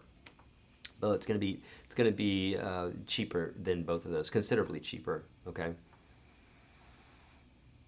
Bonnie, yes, UGS is the best in it for life. At least try it out for $1, so worth it. Thank you so much, Bonnie. And Bonnie and I talk almost daily as well. So hey, Bonnie. What do you think about tube amps versus solid state amps, tone, overdrive, etc.? Richard's saying. Richard, I have some videos on YouTube about that specifically, the whole pursuit of tone thing that's inside the Unstoppable Guitar System with Greg. I drill down really deep about that. But tube versus solid state. Here's the deal. Traditionally, tube amps have always responded better. They have this better response. They're just more responsive. When you play something quiet, it's nice and quiet. When you dig into the strings, you get there's response that you're looking for, where solid state amps don't really respond like that. With that being said, everything that you're hearing right now is solid state, but it's also using modeling technology or profiling technology, and they have ways now where they can basically take algorithms of I think I'm saying that right, algorithms of these famous amplifiers, and they respond like spot on. In fact, I've seen some major players doing A/B tests with their ears only, and they cannot tell a difference between a $30,000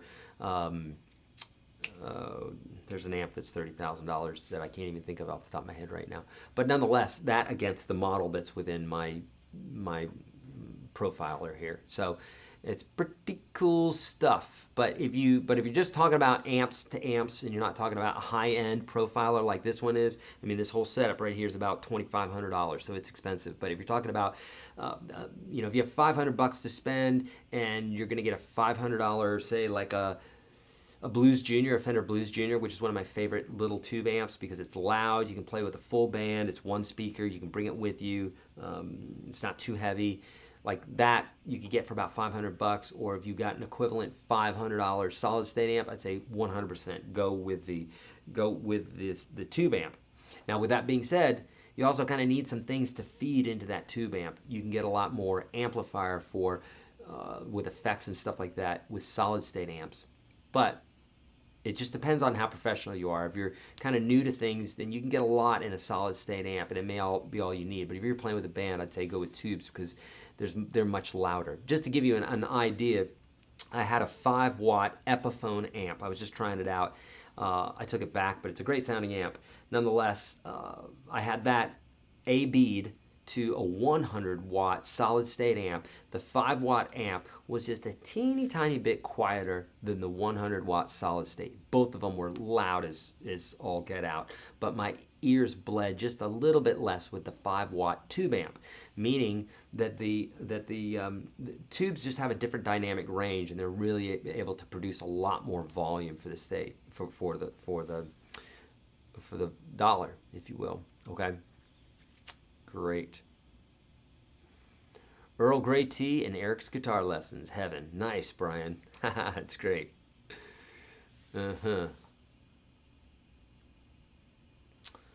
All right. More Van Halen tutorials. I'm working on some. Great. Okay, I'm going to pop over very quickly. We're going to go for about a little less than 20 minutes yet, my friends. I'm bumping over to Facebook really quickly because I want to get to some questions there as well. I play by ear when learning guitar. This is Tony from Facebook. He's saying, I play by ear when learning guitar. When is the best time to learn to read music as opposed to learning the fretboard, pentatonic scales, etc.? Great question, Tony. And so here's the deal. Playing by ear is very, very, very important, in my opinion. Okay. Probably the most important thing that one can do, because it's really all about sound, right? And it's kind of like painting. I've seen people who didn't have a profession in art, who just sit down there and they doodle and they come up with these things that are magnificent. My daughter's one. She can draw like no tomorrow, and I keep telling her to do something with it, but she doesn't. But she just sits there with a pen or a pencil and just does these amazing things, right? So that's important because it's a visual art, right? So music's an aural art, right? A-U-R-A-L, an aural art. And so that's the most important thing. But these other tools like music theory, like tablature, like musical notation, they add different variables to the whole thing, a different perspective, like that sculpture that's in the center of the room that we're walking around. So in the same way, doing that is very helpful. Now, my caveat to you, Tony, is this, and I had someone who disagreed with me, or seemed like they disagreed yesterday, but ultimately I don't think they did once I explained my stance on it. I think reading music's great. I think reading tablature is great, and having music theory is great. But there's an order to learn these different things, because if you don't read music and there's no need for you to read music in what you're doing, then that's like learning a language that you're never going to speak. Why would you take the energy and invest it in that when you could take the same money, the same time, and invest it in something else. It's just like money. There's a million things you could invest it in. Why would you invest it in something that yields something very low when you could put it in something that yields something great, right? So similarly, we're talking about time. So if there's no need to read music, Tony, then I'd say don't begin the process. Because you're not going to keep up with it, and it's not like riding a bike. You have to keep up with it for it to work for you. Okay, so I would do this, Tony. I would learn the fretboard, the pentatonic scales, etc., like I've talked about. I definitely believe in reading music. I think it's very helpful, especially if you're playing classical guitar, or you're in a pit, an orchestra pit, or you're doing studio guitar where you're required to read music. Here in Nashville, you're reading charts, which is reading music, but it's not like reading musical notation traditional. If you're in an orchestra, you better be really, really, really, really, really, really, really good at reading music. Not just being able to. I can read music, but I'm talking look at it and play it, go. That's what is required of orchestra musicians. So, Tony, the truth be told is learn the pentatonic scale, learn the fretboard, those sort of things, because you're going to be using them immediately. Okay, you could learn music, you could learn to read music all day long, and it's not necessarily going to help with what you're trying to do. But here's the question to answer is, why do you want to play guitar? What is your why? Is it that you want to play classical guitar? If so, learn to read music. If you want to play blues guitar, don't learn to read music. Take that energy and put it into things that are going to make you a better blues player. Okay, good. That's a great question. I've never seen you play or give out Telecasters. Do you not have them or not love them? Jude. Of the guitars that I love, like the standard guitars, which would be like Strats, Les Paul, Telecasters, maybe like my Gretsch 6120 or like a 335, Gibson 335. I'd say Telecaster falls last, only because, not because I don't think it's a badass guitar, because I do.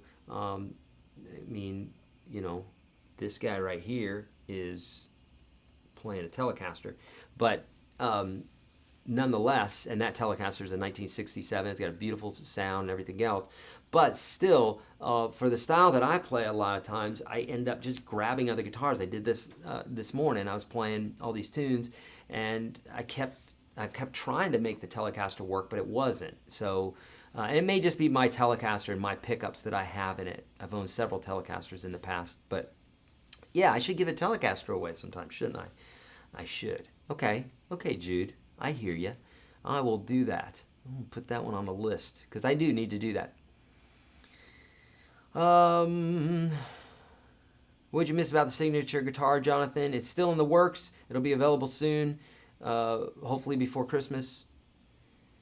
And will it be available in a lefty, Fiona? Yeah. So here's these guitars are going to be made to order, meaning you're going to be paying like probably half up front, and then we're going to go in and build the guitar to your specs. So you may want a different type of pickup, you may want a different type of paint, you may want it to be a lefty, you may not want stainless steel frets like mine would be to save money. Most guitars do not have stainless steel frets, but they're expensive to put in.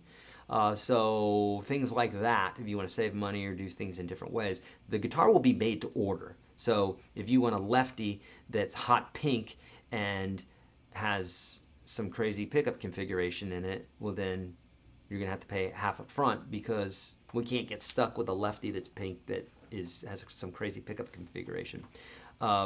Not saying you specifically, Fiona, just anybody who wants a pink guitar that's a lefty and da-da-da-da. Okay, makes sense.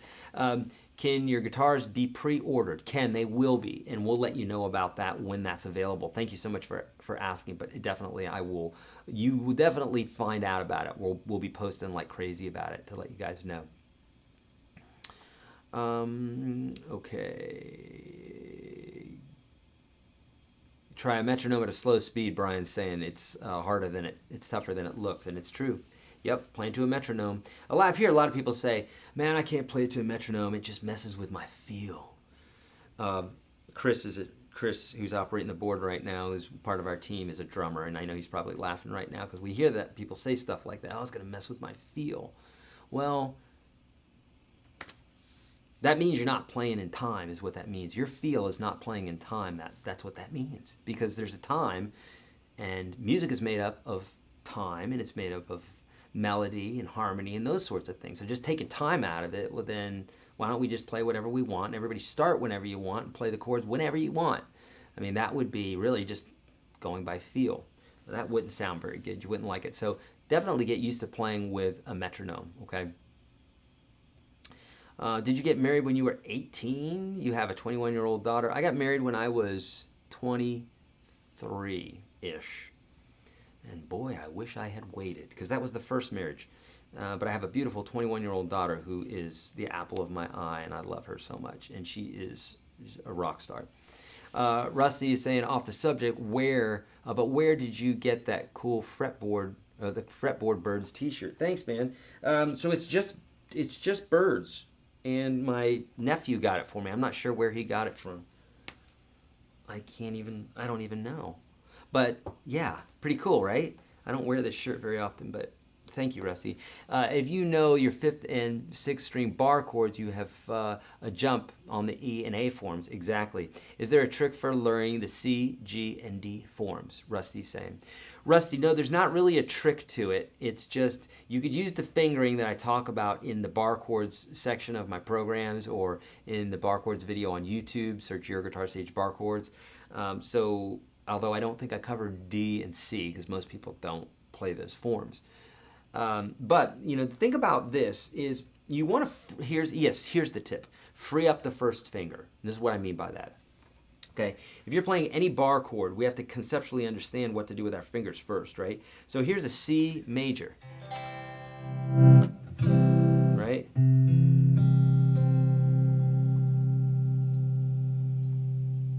That's a C major. The other one was a C major with a... Now it's sharp, all right. All right, well, you get the idea. There's a C chord, right? So, we have to free up our first finger, we said. That's the tip, okay? Rusty, free up the first finger. What do you mean by that? Don't play anything with that guy. So, get rid of it, tuck it back here, do whatever you need to do with it. Now form the chord. Okay, boom, boom, boom. Okay, here comes first finger. Now, what are we going to do with first finger? That's our bar now. So, right now, the nut is there, so we don't need the bar. But let's put it there anyhow, just so we know that when we start moving this guy up the fretboard, here comes the first finger with it.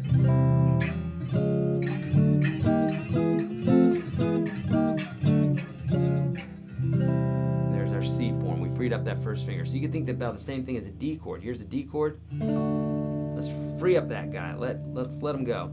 And then we got to form the chord with some other fingers. How do you know which fingers? It'll come to you. Use your brain. You got a big fat brain in your melon there. So use it, and you'll come up with the right fingering. Okay, if it works, it's the right fingering.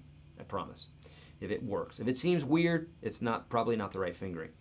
So, and again, it's subjective. But we got our first finger here, right? Now we don't need it there because the nut's there. But when we start moving this guy up, here comes that first finger. You could do this with an A chord too. Here's A major. Luckily our first finger's free already, unless you're playing it like that. Free up that first finger. Put our first finger there just for practice, and now we're going to move that guy up the fretboard.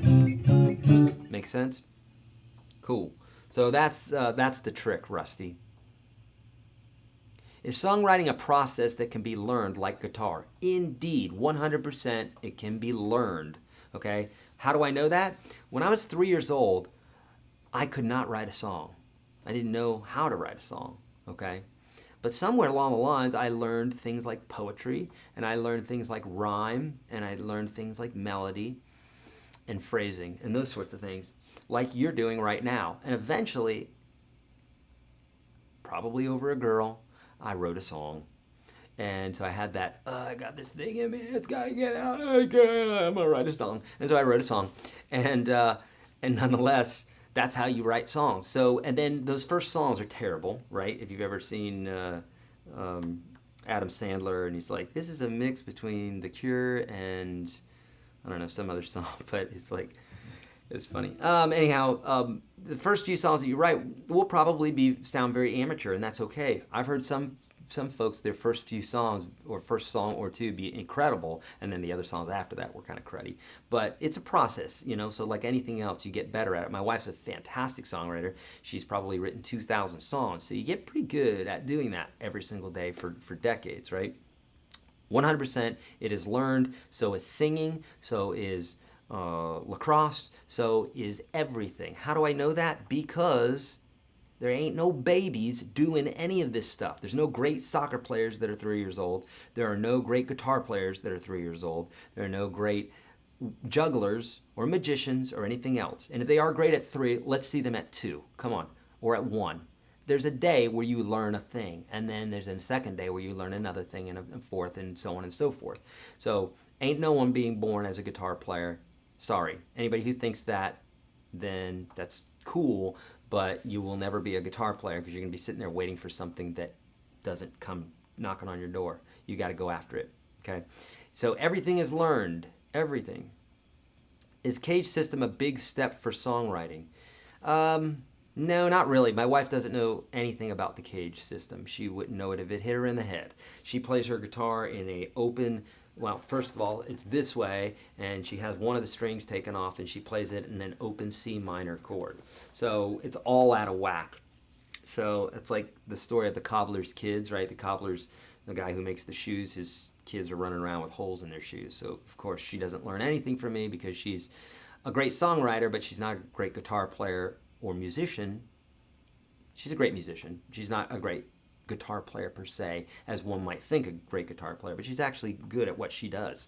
And it kills me on writing songs. She's on millions and millions and millions of albums, so she's a pretty good songwriter. So she doesn't know the cage system, so you don't need it. You know, for some people it would make sense if it would help you to understand how to use the Capo, so the very last chapter of the PDF that we just covered. It would be great for that sort of thing and understanding those concepts, okay? But no, it's not going to make you a better songwriter at all. It'll just help you to put songs in proper keys like you might think, you know. Bonnie's saying, do you have tabs for the forms of the chords up the neck but not barred or barred all the way? Let's see. So just those open chords can be practiced with finger picking or strumming while muting some strings. I don't understand the first part of the chord, but yes, the second part of the question, yes, it can be done with finger picking or strumming. You know, we're just trying to get the idea of what's happening with the chord. The first part of the question, do you have tabs for the forms for the chords up the neck but not barred or barred all the way, except example, the top half of C chord and the bottom half of the C chord and the fifth? No. Not per se, Bonnie. You do that yourself because I don't know what you want. You know what I mean? You can see the whole form there, so you can just say, for instance, like with a C chord, right? You got this form here. You might say, okay, well, I want to play that, but I'm going to lose the pinky. I don't need the pinky. I'm just going to do this. Right? So here's the whole form with the pinky. But you might say, I don't want to play that fifth string. I just want to play strings 2, 3, 4. Now you got that, you know? You know, so it just kind of depends. But I've got lots of stuff like that inside the Unstoppable Guitar System when I'm talking about the triads and stuff, Bonnie, and I know you're in there, so you can check that out. Why? Okay, good. All right, so we've gotten through those questions. We got through those questions, I think. Oh, no, we got a couple more. Here we go. Okay, Fiona's saying, I've been playing for 30-odd years. Mostly self-taught, but a couple of unproductive lessons along the way. I came across the 30 free lessons a couple months ago, and I figured I'd give it a shot. I learned more in the last few months just from those 30 lessons. They are awesome. UGS and 365 are brilliant. Yay, Fiona, thank you so much. And Fiona and I talk every day in the program, so that's pretty cool. And so she's in the free program, and I think at 365 we've talked a lot in there too. So thank you so much, Fiona, for letting folks know that. We're going to go in just a minute here, but let me try to get to just a couple more here. I play by ear when learning guitar. Okay, we said that one. Okay. We did that one. Okay. That's it. That's all the questions there. So I'll bump back over to YouTube, and I'm going to answer maybe one or two more there. But let's talk very quickly, okay? Many things for you, friends. If you have not already, I think Instagram's gone by. If you haven't already, Instagram, goodbye here in a minute. Facebook and YouTube, description of the video, download the PDF, okay? Absolutely uber important that you do this. Both the links that you need, or at least two of the links that you need to, are there, okay? Download that PDF. It's really important. There's a lot of information in there, and I know you didn't get everything that I just gave you, okay? Because it takes a few times of hearing this stuff, many times, and then practicing with it, okay? So go over that PDF, pour over it. There's a lot of valuable information in there. I promise you, if you take the time to do it, it's like 100 lessons, okay? Seriously, there's so much information there. But do it, okay? Number one, and the links, on the first page, you're gonna see a couple of links there. Who is that for?